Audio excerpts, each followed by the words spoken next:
One of my most vivid memories as a child is being taken up to London with my parents and going on the London Underground, the Tube. Some of the platforms had a curve to them rather than just being straight. And when you try and fit a series of straight lines, like a tube train, around a curved platform, it doesn't quite work. So you get gaps. And this is in the days before there were announcements every 2 seconds about everything under the sun and in 5 different languages. So it was very particular when the doors opened and you heard the announcement, "Mind the gap. Mind the gap. Mind the gap." I think this could actually be quite a good mantra for us. The basis of Jocko's version of practice, ordinary mind practice, is all about the gap. It's all about the gap between our life as it is, or in some ways our life as we think it is, and our life as we would like it to be. There's always this gap, this doesn't quite fit. This gap that actually generates this sense of resistance. And we don't like it.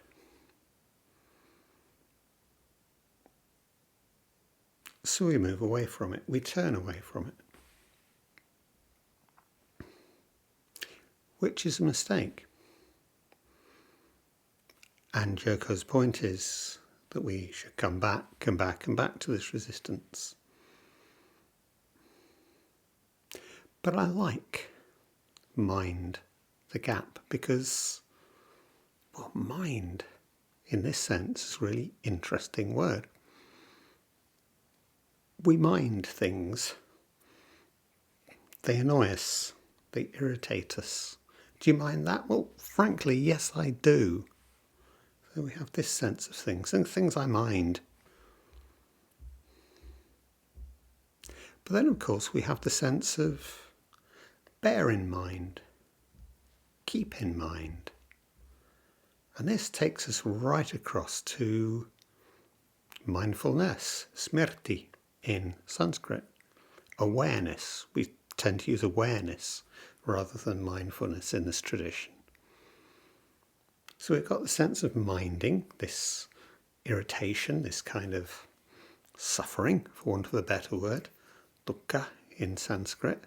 And then we've got this minding, this awareness, this mindfulness. But then there's also a third sense in which we mind things. We look after them. We take care of them. You don't give your child over to the care of the child minder in order for everybody to get irritated. It's about care. It's about keeping in mind. It's about being responsible for, taking care of. And I think what I want to argue is that rather than seeing this gap as a problem that we do mind, this is my image of my life and this is how I want it to be. That in actual fact, we need to take care of this gap, care for it, care about it. And the basic way we do that is by keeping it in mind, remembering it, being aware of this gap. If we can do that, it actually becomes rather than, in that sense, a problem. It becomes, again, to use the language of Buddhism, a dharma door. This is where we come back to the gap. The gap can be a fault, a failure, something missing. But if it's a door, the gap is something we can walk through, something we can move through, something to do with our life. Again, it depends. It depends how we're going to take it, how we're going to look at things. And sometimes, of course, we imagine that a door is blocking us. There's the famous koan collection, the Mumonkan, the Wumenkan, the gateless gate. And the joke is, how can you possibly get through a fence, a wall where there's no gate? Well, actually, there's literally no gate. You just walk straight through the hole. And that's what we're talking about here. How do I see this misfit between my life as it is, or my life as I imagine it to be, and my life as I want it to be? Am I just going to get irritated by it? Or can I actually use that sense of problem, that sense of resistance, as a door through which to move? And if we're just going to mind it by being annoyed by it, by trying to pretend it's not there, then we're really holding that dharma door shut, tight shut. We're going, I want to go through, but I can't open it. Why? Well, I'm keeping it tight shut because I don't want to go there. I don't want to look at it. But if I see that gap as an opportunity, as an open space, as possibility, as something to move into and move forward with. So we could actually say, and this is right at the heart of ordinary mind practice, that practice always goes by way of the gap, by exactly where I think the difficulty is, by exactly where I think the problem is. I've talked about this in other terms, in the sense of the edge of my practice. Where's the resistance? Where am I having to lean into my life? So I'm not trying to escape my life. I'm not trying to get somewhere else. I'm just trying to move into the open space that actually is my life. And we play games with ourselves, obviously, all the time. I sit here, thinking about how it is sitting here, and then imagining how it ought to be sitting here if I was a good student or experienced, or I had a really solid practice. Or I sit here imagining how my life should be or would be. Or I sit here getting cross with myself because I'm imagining how my life should be or ought to be, or how I should be sitting. And then I can give myself a hard time for giving myself a hard time. The possibilities are endless.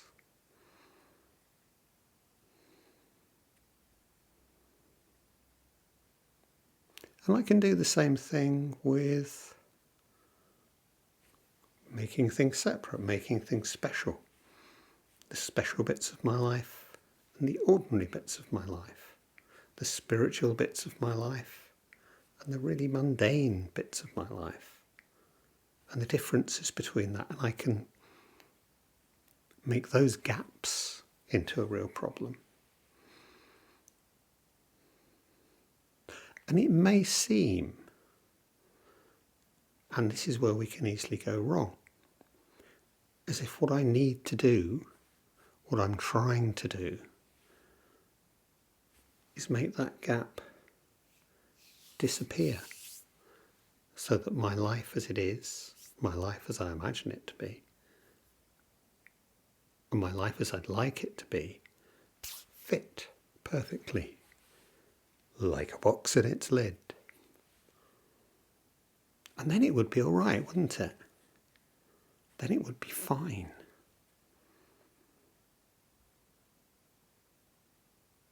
Except that stasis. How long before I really got bored of that? That's not life. That's not desire. That's not love.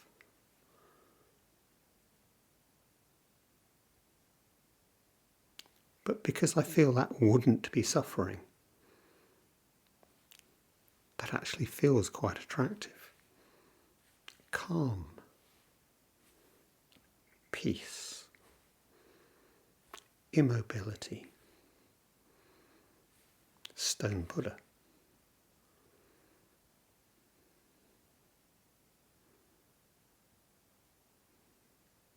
So we need to bear this gap, this resistance, this little bit of suffering in mind. Keep it in mind. Try another image.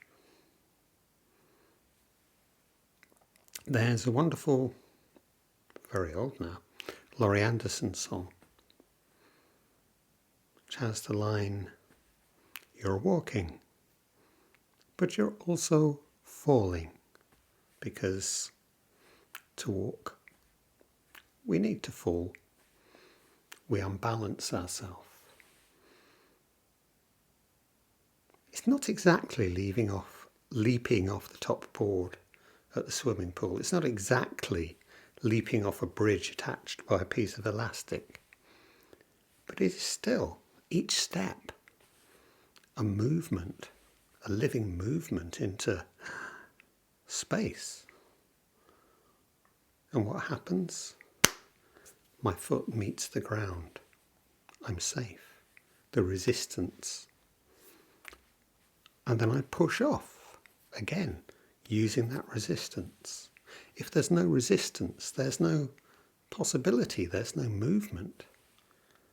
And if there's no gap, there's nowhere to go. I'm walking, but I'm also falling, and that's how I move. I'm walking because of my resistance, because of the ground, because I have something to push against. So could we, instead of seeing the gap as a problem that I mind, the gap as something I should mind, I should take care of by keeping it in mind. My awareness of the reality. Joko Beck actually calls it meeting the absolute, which sounds very serious, but it's meeting my life in the reality of this moment and this moment, because I am this movement, I am this process, the experiencing of my life. Don't miss it by worrying about the gap. Mind the gap.